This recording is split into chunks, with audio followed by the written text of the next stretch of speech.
قبر آرام کی جگہ ہے اور جنت انعام کی جگہ ہے۔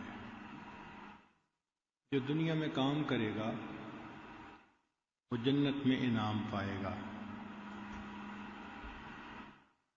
اس کی مثال یوں سمجھیے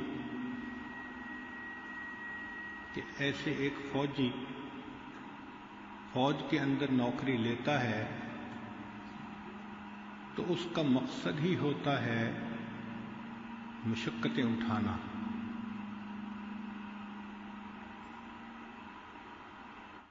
اس کو اپنے جسم کے اوپر مشقتیں اٹھانی پڑتی ہیں، محنت کرنی پڑتی ہے، ایکسرسائزز ہوتی ہیں، حتیٰ کہ اپنی جان بھی فدا کرنی ہوتی ہے۔ اسی طرح انسان دنیا میں آیا ہی مشقت اٹھانے کے لیے ہے۔ اگر کوئی یہ کہے کہ دنیا میں مشقت پیش آئی تو یہ حیرانی کی جگہ نہیں ہے۔ حیرانی کی جگہ یہ ہے کہ مشقت نہ آئے۔ عجیب بات تو یہ ہے کہ ہم میں سے ہر بندہ اس دنیا میں اپنی جنت سجانے میں لگا ہوا ہے۔ میرا گھر ایسے ہو، بیوی ایسے ہو، گاڑی ایسے ہو، بچے ایسے ہوں، کاروبار ایسا ہو، لمبی سوچیں، اور اسے یہ پتہ نہیں ہوتا کہ موت اس سے زیادہ قریب ہے۔ اللہ تعالیٰ نے تو بندوں کے لیے جنت آخرت میں بنائی، اور ہم اسی دنیا میں جنت چاہتے ہیں، ہر چیز اپنی من مرضی کی۔ یہی اس دنیا کا دھوکہ ہے کہ انسان کو یہ بات یاد نہیں ہوتی کہ یہ دنیا ایک پل کی مانند ہے جو انسان کو آخرت سے ملا دیتی ہے۔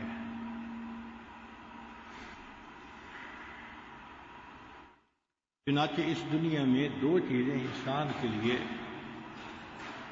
بہت فتنہ ہیں، ایک شہوات اور دوسری شبہات۔ شہوات کی وجہ سے بھی انسان اللہ سے غافل ہو جاتا ہے اور شبہات کی وجہ سے بھی غافل ہو جاتا ہے۔ شہوات دو طرح کی ہیں، ایک کو شہوت شکم کہتے ہیں، کھانے پینے کی اشتہا، چنانچہ انسان حرام اور حلال کا خیال ہی نہیں رکھتا،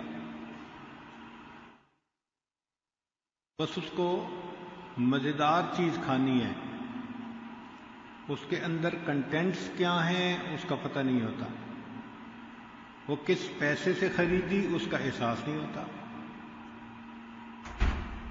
اس کو اپنا پیٹ بھرنا ہے۔ اس کو شہوت شکم کہتے ہیں۔ اور جب انسان کے اندر یہ شہوت زیادہ ہو کھانے پینے کی تو اس میں شہوت فرج بھی زیادہ ہوتی ہے۔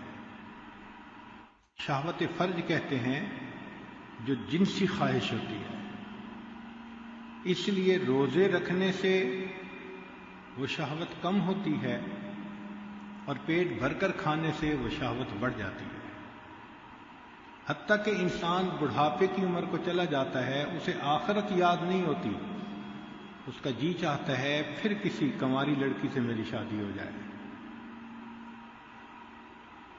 وہ اپنی قبر کو بھول جاتا ہے، وہ اس بات کو بھول جاتا ہے کہ مجھے اللہ کے ہاں پیش ہونا ہے، اسے دنیا کی لذتیں یاد ہوتی ہیں۔ تو شہوت شکم کا انجام شہوت فرج ہوا کرتی ہے۔ اس لیے جو انسان چاہتے ہیں کہ ہماری نگاہ کنٹرول میں ہو، خیالات پاکیزہ ہوں، تو ان کو چاہیے کہ وہ کم کھائیں۔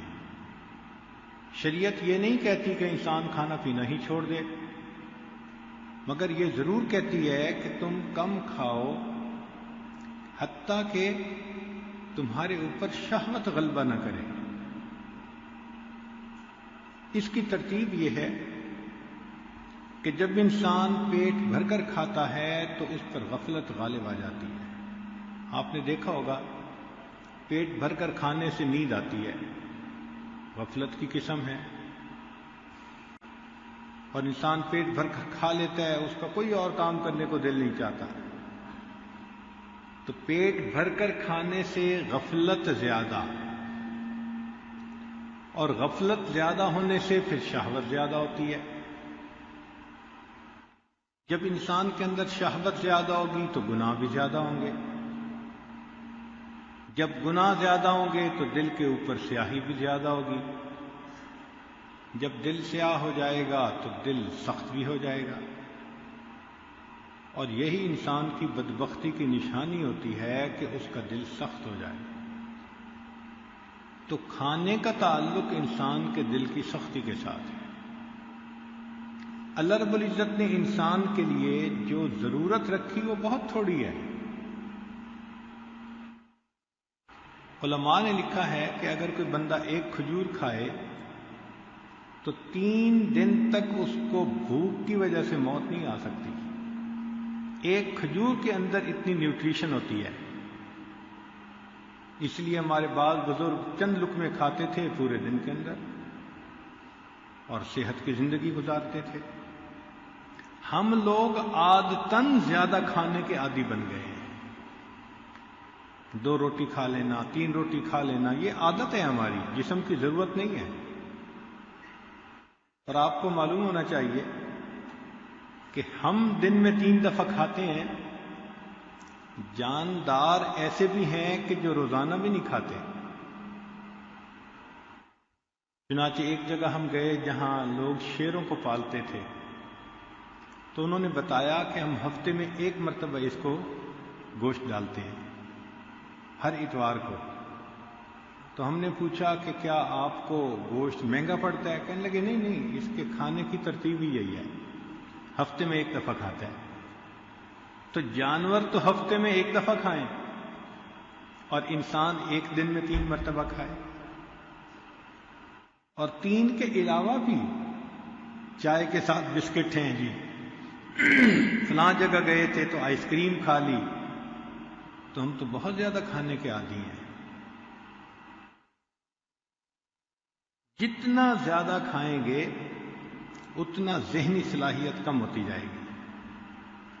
چنانچہ امام شافعی رحمۃ اللہ علیہ فرماتے تھے کہ میں نے صرف امام محمد رحمۃ اللہ علیہ کو دیکھا جو موٹے بھی تھے اور عقل مند بھی تھے، ورنہ موٹے بندے کو میں نے عقل مند نہیں دیکھا.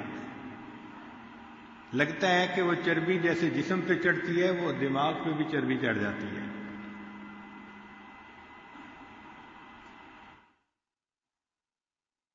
تو جتنا انسان کم کھائے اتنا اس کا دماغ بیدار رہتا ہے، وہ بیدار مغز ہوتا ہے، اس پر غفلت نہیں ہوتی.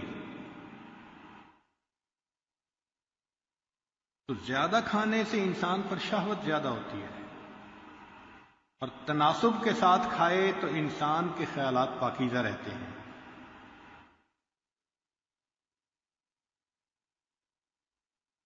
اور جب دل سخت ہو جاتا ہے تو پھر انسان کا نیکی کو جی نہیں چاہتا، نماز پڑھنے کو دل نہیں چاہتا، تلاوت کرنے کو دل نہیں چاہتا، حتیٰ کہ مسجد میں آنے کو دل نہیں چاہتا، نیک محفل میں آنے کو دل نہیں چاہتا. دل میں بغض ہو جاتا ہے ایک،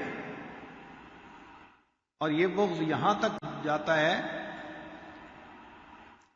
کہ انسان کو دوسرے کی بھی نیکی اچھی نہیں لگتی. کسی نے چہرے پہ سنت سجا لی، اس کو تکلیف ہوتی ہے. کوئی نماز باقاعدگی سے پڑھتا ہے، اس کو تکلیف ہوتی ہے. کوئی مدرسے میں داخلہ لے لیتا ہے، اس کو تکلیف ہوتی ہے. یہ فسق و فجور کی یہاں تک انتہا ہوتی ہے کہ دوسرے کی بھی نیکی بندے کو اچھی نہیں لگ رہی ہوتی. تک انتہا ہوتی ہے کہ دوسرے کی بھی نیکی بندے کو اچھی نہیں لگ رہی ہوتی. تو اگر ہم چاہتے ہیں کہ ہمارے دل میں رقت آئے، نرمی آئے، تو اس کا ایک علاج یہ ہے کہ ہم اپنے کھانے پہ دھیان دیں. ایک تو کم کھائیں اور دوسرا حلال پاکیزہ مال کھائیں. مشتبہ چیزوں کا کھانا انسان کے دل کو غافل بنا دیتا ہے. اور جب زیادہ کھاتا ہے تو پھر مال کی محبت بھی دل میں زیادہ آتی ہے۔ اس لیے آج کے دور کا ایک بڑا فتنہ یہی ہے کہ ہر بندہ چاہتا ہے بس میرے پاس ایک خزانہ ہونا چاہیے۔ یا لیت لنا مثل ما اوتی قارون، اے کاش جتنا قارون کے پاس خزانہ تھا وہ میرے پاس ہوتا۔ ہمارے اکابر نے لکھا ہے کہ مال کی محبت کا انجام ہمیشہ برا ہوتا ہے۔ کیوں؟ کہ جس انسان کے دل میں مال کی محبت ہو تو سب سے پہلی بات کہ اس میں ایسی شہوت پیدا ہوتی ہے کہ وہ مال برباد کرتا ہے۔ چنانچہ کتنے لوگ ہیں جن کو مال اللہ نے دیا اور ان کو شادیوں سے ہی فرصت نہیں ہوتی، اسی میں زندگی برباد ہو جاتی ہے، عمر گزر جاتی ہے اسی میں، اور جو شریعت کا خیال نہیں کرنے والے ہوتے وہ بدکاریوں کی طرف لگ جاتے ہیں تو مال ضائع۔ اور اگر انسان اپنا مال ضائع نہ کرے تو اس کا وارث ایسا کوئی بن جاتا ہے جو اس کے مال کو برباد کر دیتا ہے۔ چنانچہ ایسی مثالیں آنکھوں سے دیکھی گئی ہیں کہ ایک آدمی نے محنت سے مال جمع کیا اور اس کی اولاد نے اس مال کو پانی کی طرح بہا دیا۔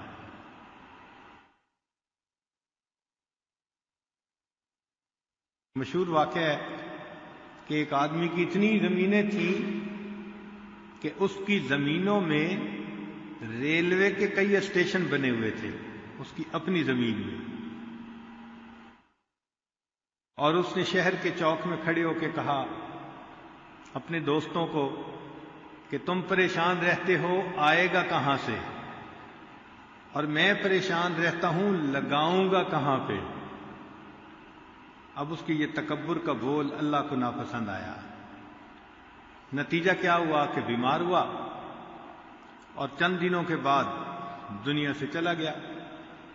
اس کا ایک بیٹا تھا، 18 سال اس کی عمر تھی، وہ ساری جائیداد کا مالک بن گیا۔ اب جوانی کی عمر، مال کی کثرت، تو پھر برے لوگ اس کے دوست بن گئے، لوگوں نے اس کو بدکاری کے کام پر لگا دیا۔ جوانی کی عمر تھی، اس کو بھی بہت اچھا لگتا، روز رات کو نئے مہمان، چنانچہ اس نے اپنا پیسہ لٹانا شروع کر دیا۔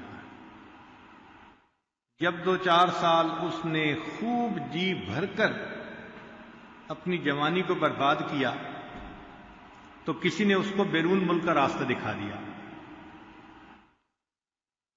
تو پھر وہ باہر ملک جاتا اور وہاں کے کلبوں میں رات گزارتا اور لاکھوں روپیہ صرف کرتا۔ ایک وقت آیا کہ بینک میں جتنا پیسہ تھا وہ سارا کا سارا لگ گیا۔ پھر وہ آ کے زمین کو بیچتا اور باہر کا چکر لگا آتا، پھر زمین بیچتا، پھر چکر لگا کے آتا، حتیٰ کہ چند سال گزرے تو اس نے اپنی ساری زمینیں بیچ دی۔ ایک وہ وقت بھی آیا کہ جب جس مکان میں رہتا تھا اس نے مکان بھی بیچ لیا۔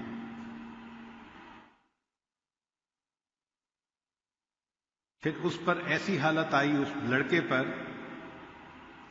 کہ جس چوک پہ کھڑے ہو کر اس کے باپ نے تکبر کا بول بولا تھا کہ لوگ پریشان ہوتے ہیں آئے گا کہاں سے، اور میں پریشان ہوں لگاؤں گا کہاں پہ، اسی چوک میں اس کا بیٹا کھڑے ہو کر اللہ کے نام کی بھیک مانگا کرتا تھا۔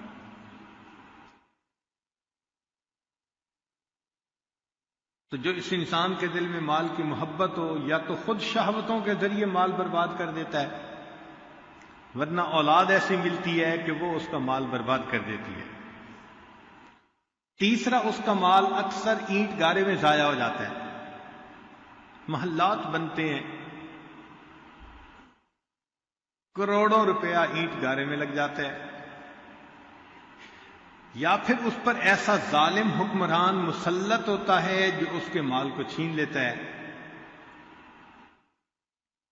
یا پھر اس طرح بیمار ہوتا ہے کہ وہ مال سے لذت نہیں حاصل کر پاتا،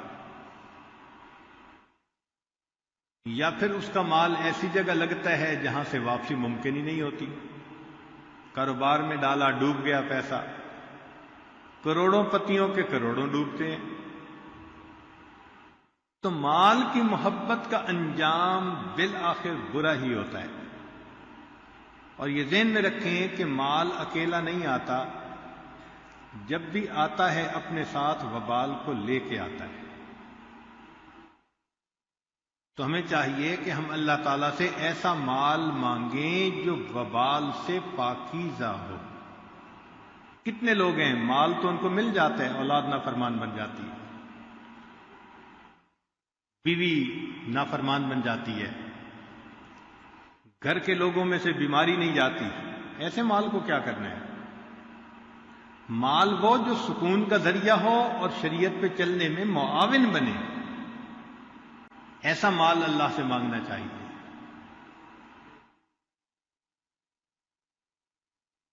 جب ذہن میں یہ ہو کہ یہ دنیا کی زندگی چند روزہ ہے، دنیا کی زندگی چند روزہ ہے، تو پھر انسان اپنے مقصد کو نہیں بھولتا۔ چنانچہ حضرت حاجی امداد والا مہاجر مکی رحمۃ اللہ علیہ کے کمرے میں ایک چارٹ لگا ہوا تھا اور اس پر 5 باتیں لکھی ہوئی تھیں۔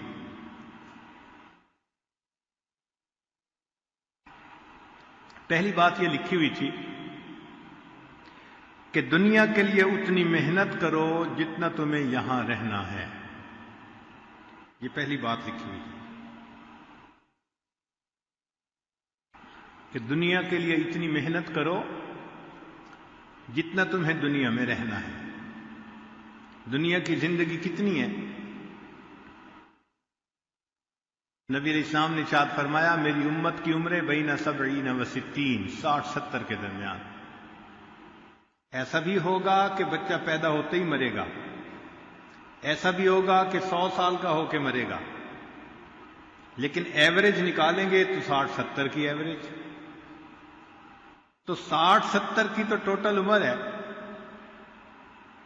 اس عمر کے لیے دن رات ہم لگے ہوتے ہیں۔ تو وہ فرماتے ہیں کہ دنیا کے لیے اتنی محنت کرو جتنا تم نے دنیا میں رہنا ہے۔ سیدنا نوح علیہ السلام کی عمر 950 سال۔ جب ان کی وفات ہوئی تو اللہ رب العزت نے پوچھا اے میرے پیارے نبی علیہ السلام آپ نے دنیا کی زندگی کو کیسے پایا؟ تو جواب دیا کہ اللہ یوں محسوس ہوتا تھا کہ جیسے ایک مکان کے 2 دروازے ہیں، میں ایک میں سے داخل ہوا اور دوسرے دروازے سے باہر نکل آیا۔ 950 سال کی زندگی پر یہ کمنٹس ہیں ان کے، تو 60-70 سال کی زندگی تو خواب ہی نظر آئے گی۔ اور ان میں سے بھی ہم میں سے کتنے ایسے ہیں جو آدھی سے زیادہ گزار چکے۔ اب ہم جیسے لوگ جو 50-55 سے اوپر جا چکے، وہ تو اب زندگی کے ظہر اثر کا وقت گزار رہے ہیں، اور ظہر اثر کے بعد مغرب کے ہوتے ہوئے دیر نہیں لگا کرتی۔ اس عمر میں بھی پہنچ کے انسان کی شہوتیں ختم نہ ہوں تو وہ تو پھر اپنی آخرت کو برباد ہی کر رہا ہے۔ تو فرمایا کہ دنیا میں اتنی کوشش کرو جتنا تم نے دنیا میں رہنا ہے۔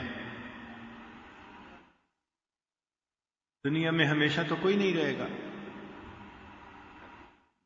ایک بادشاہ نے محل بنوایا، اعلان کروایا کہ جو اس میں عیب نکالے گا اسے انعام دیں گے۔ اتنا اس کو ناز تھا کہ ہم نے اتنا اچھا محل بنوایا، لوگ آتے دیکھتے کوئی عیب نظر ہی نہ آتا۔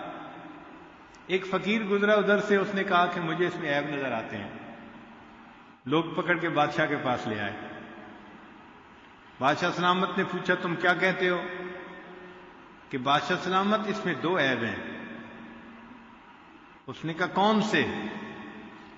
کہنے لگا بادشاہ سلامت، ایک عیب تو یہ کہ یہ محل ہمیشہ نہیں رہے گا، اور دوسرا عیب یہ کہ تو اس میں ہمیشہ نہیں رہے گا۔ بات تو ٹھیک ہے، کوئی ہمیشہ تو یہاں نہیں رہے گا، اس کو دنیا سے جانا ہے۔ نمرود نے اپنی جنت بنائی تو اس نے یہ دعا مانگی کہ اگر موت آئے تو ایسی نہ دن ہو نہ رات ہو، نہ میں اندر ہوں نہ میں باہر ہوں، نہ میں اوپر ہوں نہ میں نیچے ہوں۔ اس کے ذہن میں یہ تھا کہ ایسی صورت تو کبھی ممکن ہی نہیں ہو سکتی۔ اللہ نے اس کی دعا قبول کر لی، چنانچہ اس نے باغ ارم بنوایا۔ جب بن گیا تو اس نے کہا کہ میں اس کو دیکھنے کے لیے آؤں گا، تو اپنی گھوڑے پہ سوار ہوا اور باغ دیکھنے کے لیے چلا۔ اللہ کی شان کہ جب دروازے پر پہنچا تو پتہ چلا کہ دروازے کی ہائٹ کم تھی اور یہ گھوڑے پر بیٹھا ہوا تھا تو ہائٹ اونچی تھی۔ اب دو صورتیں تھیں، یا تو نیچے اتر آتا تب اندر جا سکتا تھا، تو اس نے سوچا کہ نیچے اترنے کی بجائے میں بس ایک پاؤں گھوڑے سے نیچے کر کے اور گزر جاتا ہوں۔ چنانچہ گھوڑے کے اوپر بیٹھا ہوا تھا، اس نے ایک پاؤں ہٹایا اور ذرا نیچے ہوا، یعنی کیفیت کیا بنی؟ نہ اوپر نہ نیچے، اور گھوڑے کے دو پاؤں اندر تھے اور دو باہر، نہ اندر نہ باہر، اور ادھر سورج آدھا غروب اور آدھا طلوع۔ اللہ نے اس وقت میں اس کو موت عطا فرما۔ موت سے انسان کیسے بچ سکتا ہے؟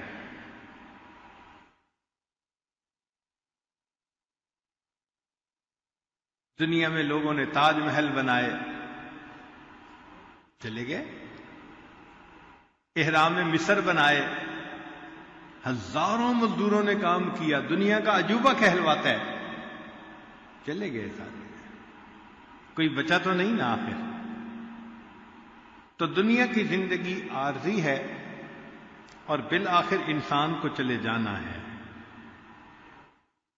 ہماری دنیا کی زندگی 100 سال کی اگر ہو تو آخرت کا ایک دن 70,000 سال کا ایک دن۔ اس ایک دن کے حساب سے اندازہ لگائیں تو دنیا کی زندگی 2.5 منٹ بنتی ہے۔ آخرت کے حساب سے ہم 2.5 منٹ دنیا میں ہیں۔ اب 2.5 منٹ انسان مستیاں کرے اور آخرت کے عذاب کو اپنے اوپر لے لے، یہ کہاں کی عقل مندی ہے؟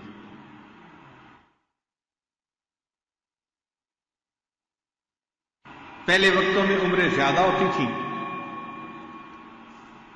جیسے نوح علیہ السلام کی عمر 1000 سال کے قریب۔ تو اس زمانے میں ایک عورت نبی علیہ السلام کے پاس آئی اور کہنے لگی کہ حضرت میری اولاد زندہ نہیں رہتی، بچپن میں فوت ہو جاتی ہے، آپ دعا فرمائیں۔ بھئی کتنی عمر میں فوت ہوتی ہے؟ حضرت کوئی 200 سال کا ہو کے بچہ فوت ہو جاتا ہے، کوئی 300 سال کا ہو کے فوت ہو جاتا ہے، تو میری اولاد بچپن میں فوت ہو جاتی ہے، دعا کرو۔ تو وہ مسکرائے اور کہنے لگے اللہ کی بندی، ایک ایسا بھی وقت آئے گا کہ جب انسانوں کی عمریں ہی 100 سال سے کم ہوں گی، انسانوں کی عمریں ہی 100 سال سے کم ہوں گی۔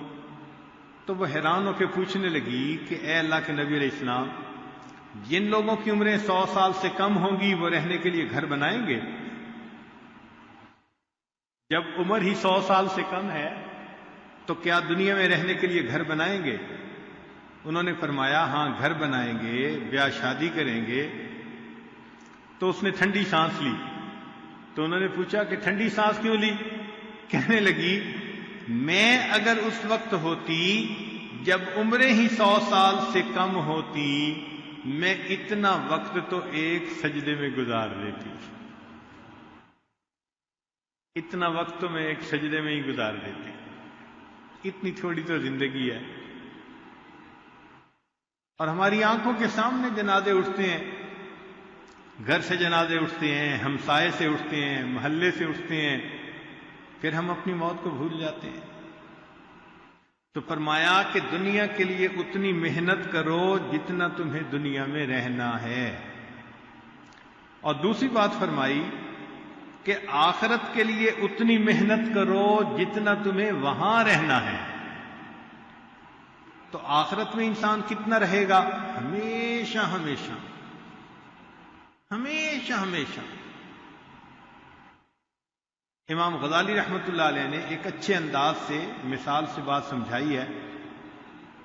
وہ فرماتے ہیں کہ اگر یہ زمین و آسمان کا درمیان جتنا خلا ہے رائی کے دانوں سے بھر دیا جائے، اور ایک پرندہ 1000 سال کے بعد آئے اور ایک دانہ اٹھائے، پھر 1000 سال کے بعد دوسرا دانہ اٹھائے، پھر 1000 سال کے بعد تیسرا دانہ اٹھائے، ایک وقت آئے گا زمین اور آسمان کے درمیان جتنے دانے ہیں یہ ختم ہو جائیں گے، آخرت کی زندگی کبھی ختم نہیں ہوگی۔ تو جب اتنا ہم نے آخرت میں رہنا ہے تو پھر سوچئے کہ آخرت کے لیے انسان کو کتنی تیاری کرنی چاہیے۔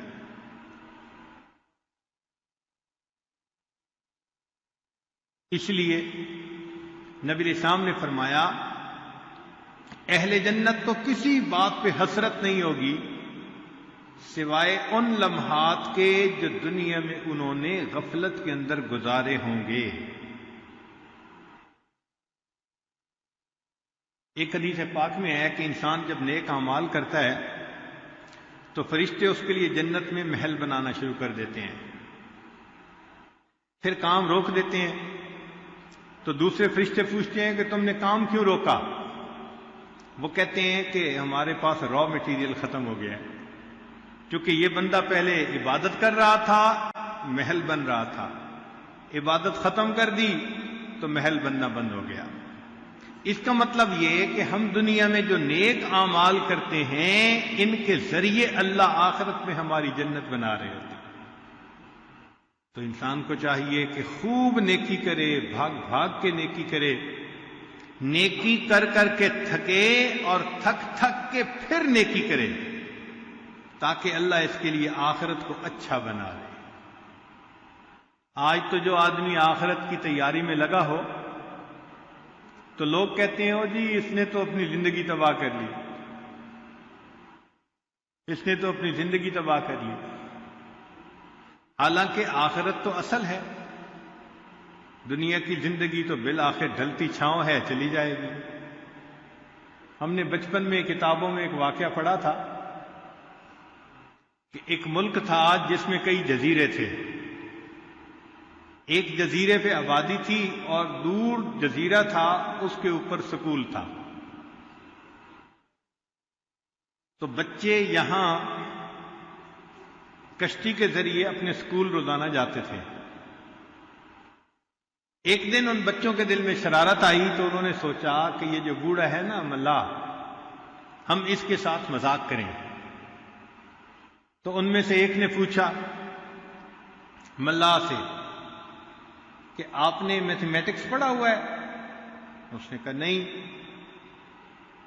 تو سب ہنسنے لگ گئے اور کہنے لگے اگر آپ نے میتھمیٹکس نہیں پڑھا تو آپ نے تو اپنی آدھی زندگی تباہ کر لی۔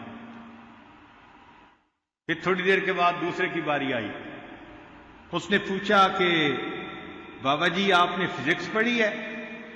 اس نے کہا نہیں۔ وہ پھر ہنسنے لگے کہ اگر آپ کو فزکس کا نہیں پتا آپ نے تو اپنی آدھی زندگی تباہ کر لی۔ پھر تھوڑی دیر بعد تیسرے کی باری آئی، اس نے پوچھا جی آپ نے کیمسٹری پڑھی ہے؟ نہیں پڑھی۔ اچھا، پھر تو آپ نے اپنی آدھی زندگی تباہ کر لی۔ وہ بچے یہ باتیں کر بھی رہے تھے، ہنس بھی رہے تھے۔ اللہ کی شان کہ اسی حال میں موسم تبدیل ہو گیا، بادل آ گئے، ہوا چلنے لگی اور سمندر کے اندر جیسے لہریں آ جاتی ہیں نا، ہائی ٹائیڈ، وہ موسم آ گیا، کشتی ہچکولے کھانے لگی۔ اب ملاح کی باری تھی تو ملاح نے بچوں سے پوچھا کہ بچوں تم لوگوں کو تیرنا آتا ہے؟ کہنے لگے نہیں تیرنا تو نہیں آتا۔ ملاح نے کہا کہ پھر تو تم نے ساری زندگی تباہ کر لی۔ تو وہی حال ہے کہ آج دنیا دار لوگ کہتے ہیں کہ جو دین میں لگا ہوا ہے اس نے آدھی زندگی تباہ کر لی، اور جب موت کا وقت آئے گا تب حقیقت کھلے گی کہ نہیں، ہم نے اپنی ساری زندگی تباہ کر دی۔ تو کتنی خوبصورت بات کہی کہ جتنا دنیا میں رہنا ہے اتنا دنیا کے لیے کوشش کر لو، اور جتنا آخرت میں رہنا ہے اتنا آخرت کے لیے کوشش کر لو۔ اس لیے ہمارے اکابر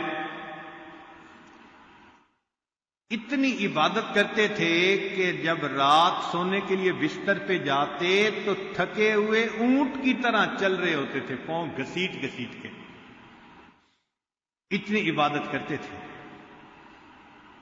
ایک بزرگ تھے قرض رحمت اللہ علیہ، ان کے حالات زندگی میں لکھا ہے کہ 70 سال کی عمر میں وہ روزانہ 70 طواف کیا کرتے تھے۔ 70 طواف کا مطلب ایک طواف کے 7 چکر، تو 490 چکر، تقریباً 12-13 کلومیٹر کا سفر بنتا ہے، اور ہر طواف کی 2 رکعت نفل، تو 70 ضرب 2 140 رکعت نفل۔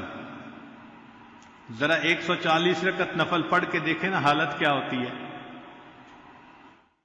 میں تو اپنے دوستوں کو کہا کرتا ہوں کہ ہم اگر کسی رات 10 رکعت نفل پڑھ لینا تو 10ویں رکعت میں رکوع سے اٹھتے ہوئے سامنے اللہ کی بجائے اوئی اللہ نکل رہی ہوتی ہے۔ تو یہ تو ہماری حالت ہے کہ 10 رکعت نفل نہیں پڑھے جاتے۔ وہ 140 رکعت نفل پڑھتے تھے، اور یہ ایک عمل تھا ان کا، باقی سارے دن کے اعمال اس کے علاوہ تھے۔ نبی علیہ الصلوۃ والسلام رات کو اس قدر لمبا قیام فرماتے تھے حتی یتورمت قدما، قدمین مبارک متورم ہو جاتے تھے۔ ہمارے بعض بزرگوں نے تو وقت کو اس قدر بچایا کہ انسان ان کے حالات پڑھ کے حیران ہوتا ہے۔ چنانچہ ایک بزرگ فرماتے ہیں کہ میں نے ایک بزرگ کو دیکھا خشک ستو کھا رہا ہے، تو میں نے کہا حضرت اس میں پانی ملا لیتے، تر کر لیتے، ذرا اچھے لگتے۔ تو فرمانے لگے کہ میں نے خشک ستو کھانے کا بھی وقت کا اندازہ لگایا اور تر ستو کھانے کا بھی اندازہ لگایا۔ تر کر کے کھانے میں وقت زیادہ لگتا ہے، میں پچھلے 20 سال سے خشک ستو پھانک کے گزارا کر لیتا ہوں، جو وقت بچتا ہے اس میں 70 مرتبہ سبحان اللہ پڑھ لیتا ہوں۔ کھانے میں بھی اپنا وقت بچاتے تھے۔ ایک بزرگ تھے، ان کو اگر کوئی کھانے کی دعوت دیتا تھا تو وہ شرط لگاتے تھے کہ بھئی مجھے اپنے گھر میں ایک کمرہ دینا، میں اس کمرے میں آ کے بیٹھ کے پڑھنا شروع کر دوں گا، جب تم دسترخوان پہ کھانا لگا دو گے تو میں اٹھ کے کھانا کھا لوں گا، واپس آ جاؤں۔ کئی ایسے اکابر بھی تھے کہ راستہ چلتے ہوئے راستے میں بھی کتاب پڑھتے جاتے تھے کہ یہ وقت بھی ہمارا کیوں ضائع ہو۔ حضرت مولانا حسین علی وہاں بھچنا والے، ان کے بارے میں آتا ہے کہ آخری عمر میں ان کی یہ کیفیت ہو گئی تھی کہ جو بندہ ملنے آتا تھا حال احوال پوچھ کے فرماتے تھے اچھا بھائی آپ نے بھی آخرت کی تیاری کرنی ہوگی اور مجھے بھی کرنی ہے، اچھا پھر ملیں گے، السلام علیکم۔ بھائی اتنی بات کرتے تھے، آپ نے بھی آخرت کی تیاری کرنی ہوگی اور مجھے بھی تیاری کرنی ہے، اچھا بعد میں ملیں گے، السلام علیکم۔ تو جنہوں نے دنیا کی حقیقت کو پہچانا انہوں نے پھر دنیا میں آخرت کے لیے اس قدر محنت کی۔ ہمیں وسط ایشیا میں ایک جگہ جانے کا موقع ملا، وہاں ایک بزرگ گزرے ہیں علاء الدین عطار رحمت اللہ علیہ، ان کا مصلی پڑا ہوا تھا، وہ ماربل کا مصلی تھا۔ عجیب بات کہ اس کے اوپر وہ نماز پڑھتے تھے اور نماز پڑھنے کی وجہ سے مصلی پر پاؤں گھٹنوں سجدے کے نشان پڑ گئے تھے۔ اتنی تو نماز پڑھی ہوگی کہ پتھر پہ نشان پڑ گئے۔ نشان سجود تیری جبیں پر ہوا تو کیا، کوئی ایسا سجدہ کر کے زمین پر نشان رہے۔ تو جو وہاں کے سجادہ نشین تھے انہوں نے اجازت دی کہ جی آپ اس کے اوپر 2 نفل پڑھ لیجئے۔ تو مجھے ان پاؤں کے اوپر پاؤں رکھ کے جو گہرے ہو گئے تھے، جیسے مقام ابراہیم پہ پاؤں کے نشانات ہیں، حیران ہو رہا تھا کہ یا اللہ کتنی نماز پڑھی ہوگی کہ ان کے جسم کے اعضاء کے نشان پتھر کے اوپر پڑ گئے۔ تو پہلی بات کہ جتنا دنیا میں رہنا ہے اتنا دنیا کے لیے کوشش کر لو، اور دوسری بات کہ جتنا آخرت میں رہنا ہے اتنا آخرت کے لیے کوشش کر لو، اور تیسری بات کہ اللہ کی رضا کے لیے اتنی محنت کرو جتنا تم اللہ کے محتاج ہو۔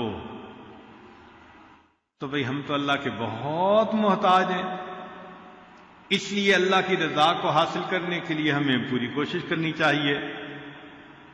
کہتے ہیں نا ربا تو راضی تے سارا جگ راضی۔ جس بندے سے اللہ راضی ہو جاتے ہیں سارا جگ اس سے راضی ہو جاتا ہے، اور جس سے اللہ ناراض ہو جاتے ہیں ساری دنیا ناراض ہو جاتی ہے۔ یہ خزاں کی فصل کیا ہے فقط ان کی چشم پوشی، یہ خزاں کی فصل کیا ہے فقط ان کی چشم پوشی، وہ اگر نگاہ کر دے تو ابھی بہار آئے۔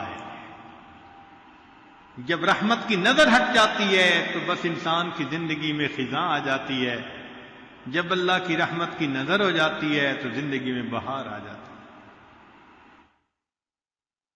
دنیا کہتی ہے او جی دریا میں رہنا مگر مچھ سے بیر۔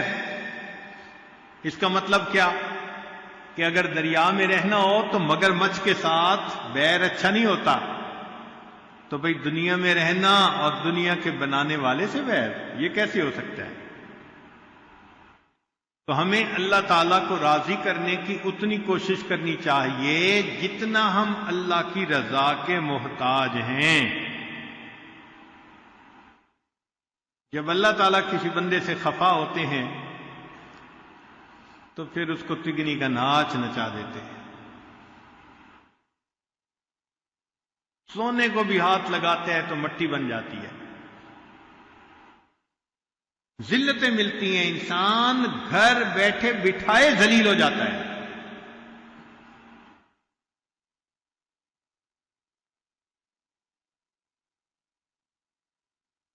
ایک دفعہ بنی اسرائیل نے موسیٰ علیہ السلام سے سوال پوچھا،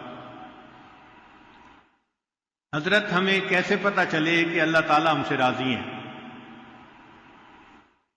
تو حضرت موسیٰ علیہ السلام کو طور پر گئے اور انہوں نے اللہ تعالیٰ سے سوال پوچھا، اللہ میری قوم پوچھ رہی ہے کہ کیسے پتہ چلے کہ آپ ہم سے راضی ہیں؟ تو رب کریم نے جواب میں فرمایا کہ اے میرے پیارے موسیٰ علیہ السلام، یہ کام تو آسان ہے، ان لوگوں سے کہہ دیجئے کہ یہ اپنے دل میں جھانک کر دیکھیں، اگر یہ اپنے دل میں مجھ سے راضی ہیں میں پروردگار ان سے راضی ہوں، اور اگر اپنے دل میں یہ مجھ سے خفا ہے میں ان سے خفا ہوں۔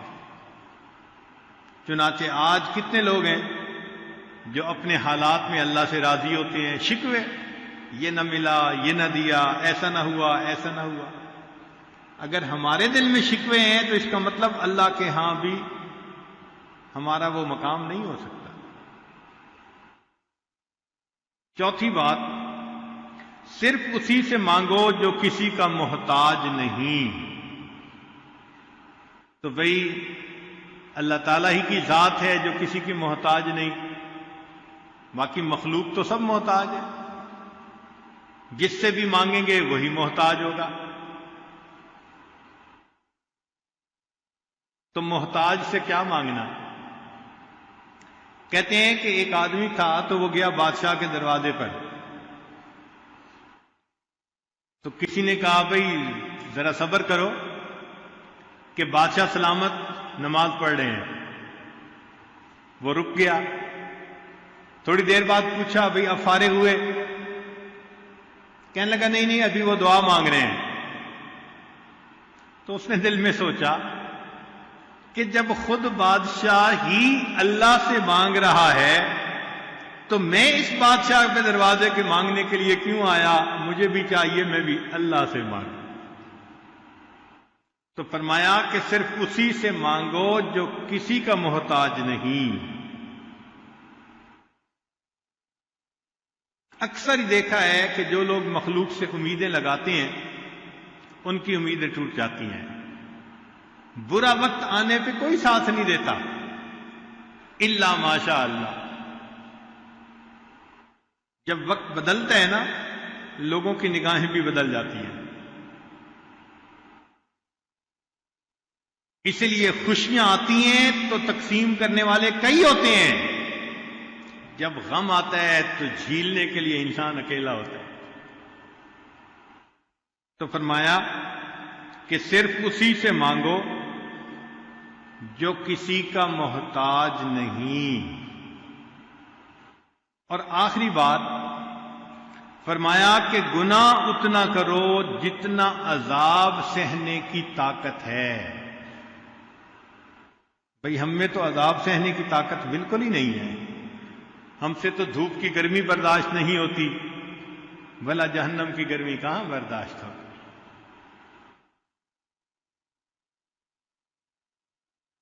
دھوپ میں پسینہ بہے تو ہم سائے کی طرف بھاگتے ہیں، ذرا گرمی کا موسم ہو ایئر کنڈیشن جگہ دیکھتے ہیں۔ جو اتنے نازک ہوں تو بھلا جہنم کی گرمی کون برداشت کر سکے گا؟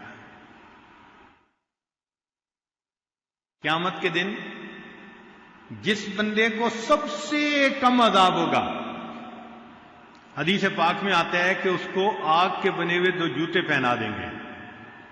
سب سے کم عذاب اس بندے کو ہوگا کہ آگ کے بنے ہوئے 2 جوتے پہنا دیں گے۔ اتنی گرمی ہوگی کہ اس کا دماغ ہنڈیا کی طرح ابل رہا ہوگا۔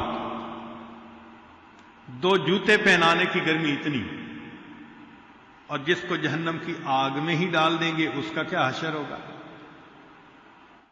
تو فرمایا کہ اتنا گناہ کرو جتنا تم میں عذاب سہنے کی طاقت ہے۔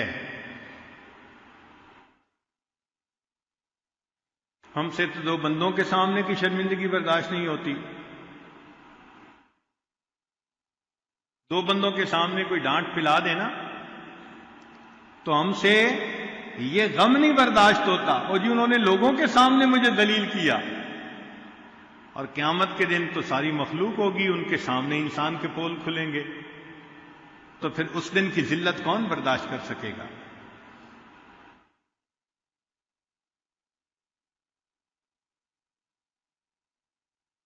اور یہ بھی ذہن میں رکھیں کہ جو انسان دنیا میں نافرمانی کرتا ہے آخرت میں تو عذاب ہوگا، دنیا میں نقد بھی سزا ملتی ہے۔ اور نقد سزا یہ ہے کہ اللہ تعالیٰ انسان کے دل کو بے سکون کر دیتے ہیں۔ جو بندہ گناہوں بھری زندگی گزارتا ہے اس کا دل بے سکون۔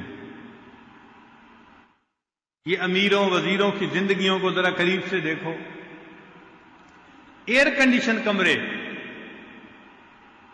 لحاف لے کے لیٹے ہوتے ہیں، نیند نہیں آتی تو پھر نیند کی گولیاں کھانی پڑتی ہیں۔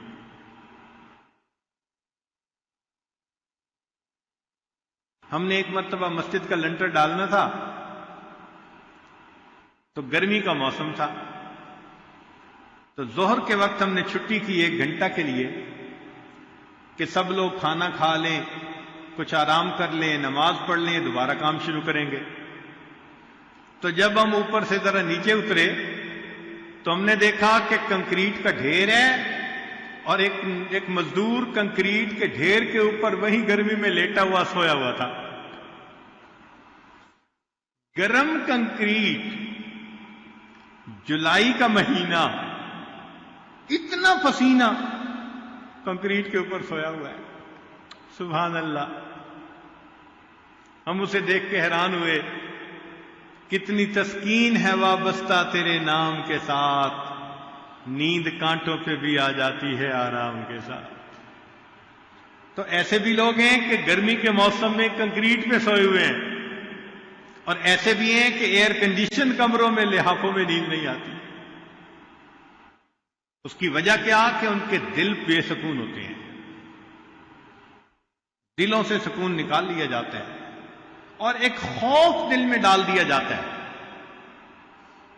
چنانچہ ایک مرتبہ ایک صاحب نے فون کیا، بڑے انڈسٹریلسٹ تھے، تو رات کے 3 بجے ان کا فون آیا۔ میں نے کہا جی خیریت ہے، آپ نے اس وقت فون کر دیا؟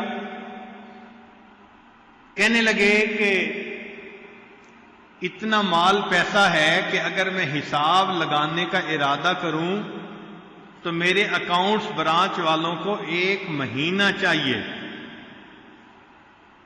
جہاں کمپنیوں میں میرے شیئر ہیں، میری انویسٹمنٹ ہے، اس کا حساب نکالنے میں 1 مہینہ چاہیے۔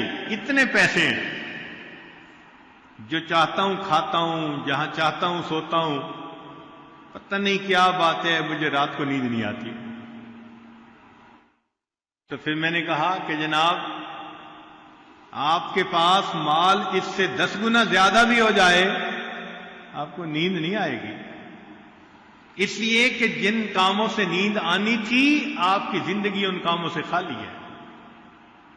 پھر میں نے ترغیب دی کہ آپ نماز پڑھا کریں، تلاوت کریں، نیکی کریں۔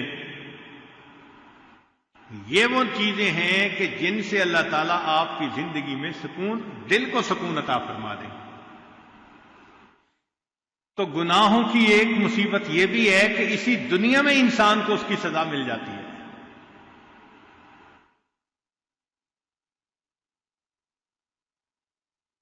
ایک فرسٹ کلاس گزیٹڈ آفیسر کا واقعہ ذرا سنا دو بات مکمل کرنے سے پہلے۔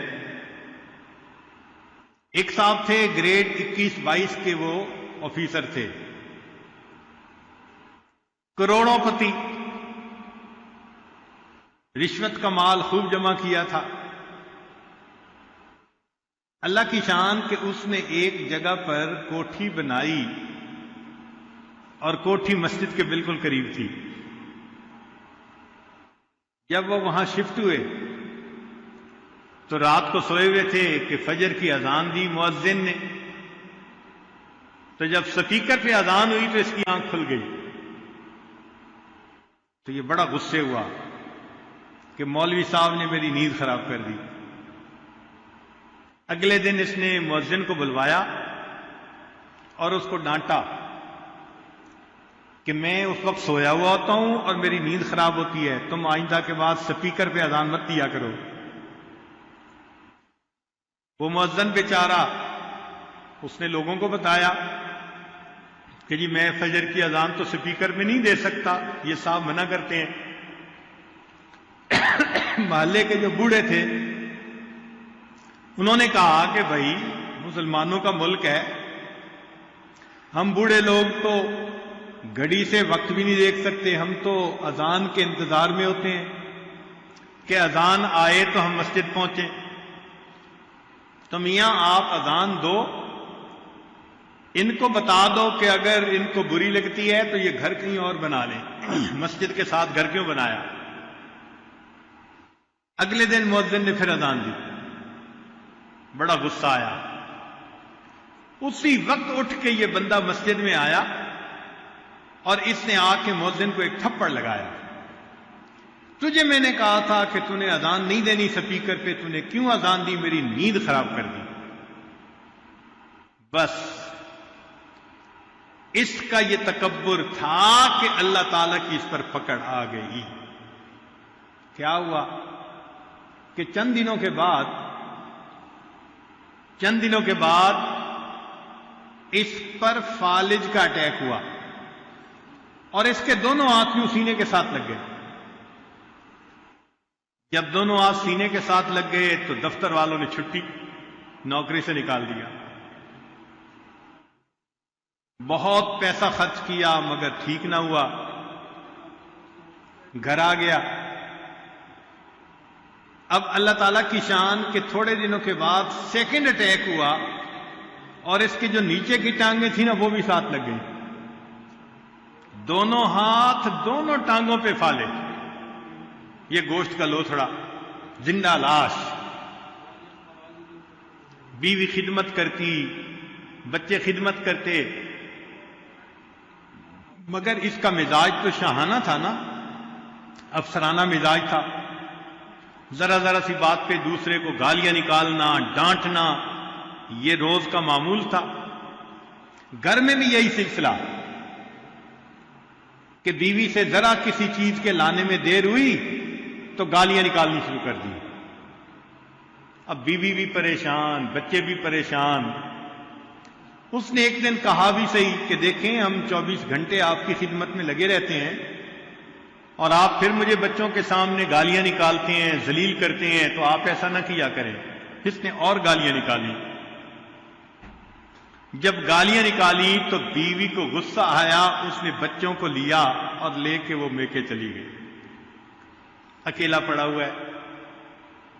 اب اس نے اپنے بھائی کو پیغام بھیجا کہ بھئی بیوی مجھے چھوڑ کے چلی گئی ہے، آپ آئیں اور مجھے اپنے گھر لے جائیں، تو آپ بھائی ہیں میری خدمت کریں۔ بھائی آیا اور ان کو گھر لے گیا۔ اب وہاں بھابھی اور بچوں نے اس کو خدمت شروع کر دی، مگر اس کا ان کے ساتھ بھی وہی رویہ، ذرا ذرا سی بات پہ ڈانٹ ڈپٹ، غصہ۔ تو ایک دن بھائی نے سمجھایا کہ بھائی میرے بیوی بچے تیرا اتنا خیال کر رہے ہیں اور اتنی خدمت کر رہے ہیں، تو ان کے ساتھ بجائے اس کے کہ محبت کا سلوک کرے، الٹا ان کو تو ڈانٹ ڈپٹ کرتا ہے۔ اس نے بھائی کو بھی ڈانٹنا شروع کر دیا، تو زن مرید بن گیا اور یہ ہو گیا اور وہ ہو گیا۔ جب اس نے بھائی کو ڈانٹا تو اس کے بچوں کو غصہ آیا کہ ہمارے والد صاحب اس کا اتنا خیال کر رہے ہیں اور یہ ہمارے والد صاحب کو ہمارے سامنے گالیاں نکالتا ہے۔ انہوں نے چارپائی اٹھائی اور اس بندے کو اٹھا کے دروازے کے باہر سڑک کے کنارے ڈال دیا۔ پوری رات پڑا رہا، کوئی اپنا نہیں، نہ گھر ہے نہ در ہے نہ کوئی اپنا ہے، بھوک سخت لگی ہوئی تھی۔ جب صبح ہوئی تو گرمی کا موسم تھا، زمین بھی تپنے لگی اور پسینہ بھی آنے لگا، تو بھوک بھی تھی۔ تو اس نے جو قریب آ جا رہے تھے نا لوگ، ان سے اللہ کے نام پہ بھیک مانگنی شروع کر دی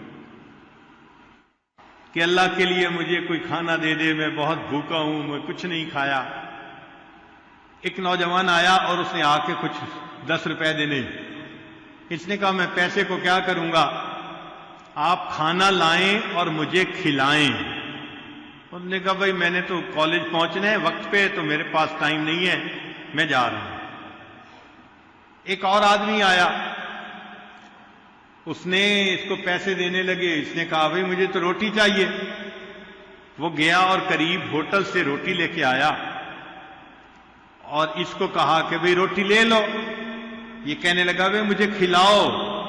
اس نے کہا بھئی میرے پاس فرصت نہیں، میں نے تو دفتر پہنچنا ہے، یہ روٹی پڑی ہے۔ اس نے کہا اچھا نیچے نہ رکھو، مجھے پکڑا دو۔ اب پکڑے کیسے؟ ہاتھ بھی سینے پہ لگے ہوئے تھے اور پاؤں بھی یوں سینے کے قریب آ گئے تھے، تو پاؤں کے انگوٹھے اور انگلی کے درمیان اس نے روٹی پکڑی اور کتے کی طرح اس روٹی کو توڑ توڑ کے منہ سے کھانے لگا۔ جس کو مال کا اتنا نشہ تھا کہ اذان کے آنے سے اس کی نیند کھل جاتی تھی، اور وہ کہتا تھا کہ تم نے کیوں اذان دی سپیکر پر، آج اس کی یہ حالت ہے کہ اللہ کے نام پہ وہ بھیک مانگ کے کھا رہا ہے اور کتے کی طرح پاؤں میں روٹی کو پکڑ کے منہ سے نوچ نوچ کے کھایا جا رہا ہے۔ اللہ اکبر کبیرہ۔ تو انسان دنیا میں تکبر کرتا ہے مگر اس کی سزا پھر دنیا میں مل کے رہتی ہے۔ اس لیے فرمایا کہ گناہ اتنا کرو جتنا تم میں عذاب سہنے کی طاقت ہے۔ حضرت مفتی محمد شفیع رحمۃ اللہ علیہ فرمایا کرتے تھے کہ تم جتنا چاہو گناہ کرو، اگر اللہ تعالی نے تمہاری اسی زندگی کو جہنم کا نمونہ نہ بنا دیا تو میرا نام بدل دیتا. اور واقعی ایسا ہوتا ہے کہ جو انسان گناہوں میں لگتا ہے اسی دنیا میں اور پھر کہتا ہے جی اس جینے سے تو مر جانا اچھا تھا. پریشان ہے تو کہہ رہا ہے نا کہ جینے سے مر جانا اچھا تھا، تو بہتر ہے انسان گناہ ہی نہ کرے. تو یہ 5 باتیں تھیں جو حضرت حاجی امداد اللہ مہاجر مکی رحمت اللہ علیہ کے کمرے میں انہوں نے لکھ کر لگائی ہوئی تھیں. پہلی بات، دنیا کے لیے اتنی محنت کرو جتنا تمہیں دنیا میں رہنا ہے. دوسری بات، آخرت کے لیے اتنی محنت کرو جتنا آخرت میں رہنا ہے. اور تیسرا، اللہ کی رضا کے لیے اتنی محنت کرو جتنا تم اس کے محتاج ہو. اور چوتھی بات، صرف اسی سے مانگو جو کسی کا محتاج نہیں. اور 5ویں بات کہ گناہ اتنا کرو جتنا تم میں عذاب سہنے کی طاقت ہے. اور ہم میں تو بالکل ہی طاقت نہیں عذاب سہنے کی. لہذا آج کی اس مجلس میں ہم اللہ رب العزت کے حضور یہ فریاد کرتے ہیں کہ اے کریم آقا، ہم پر رحمت کی نظر فرما دیجئے، ہمیں گناہوں کی ذلت سے بچا دیجئے. ہم تو دنیا میں 2 بندوں کے سامنے کی ذلت برداشت نہیں کر سکتے، کل قیامت کے دن ساری مخلوق کے سامنے کی ذلت کیسے برداشت کریں گے؟ اسی لیے تو علامہ اقبال نے ایک شعر کہا تھا، تو غنی از ہر دو عالم من فقیر. اللہ تو 2 عالم سے غنی ہے، میں فقیر ہوں. روز محشر عذرہا اے من پذیر. اللہ قیامت کے دن میرے عذروں کو قبول کر لیجئے گا. گر تمہیں بینی حسابم ناگزیر. اور اگر آپ یہ فیصلہ کر لیں کہ میرا حساب لازمن لینا ہے تو اے اللہ از نگاہ مصطفیٰ پنہا بگیر. اللہ مصطفیٰ کریم کی نظروں سے اوجھل میرا حساب لے لینا. میرے پلندے ان کے سامنے کھلیں گے، کتنی شرمندگی ہوگی. تو آج وقت ہے ہم اپنے گناہوں سے سچی توبہ کر کے اپنے اللہ سے اپنے گناہوں کو بخشوا لیں. پروردگار عالم دنیا اور آخرت میں ہمیں اپنی حفاظت عطا فرمائے. وآخر دعوانا ان الحمد للہ رب العالمین.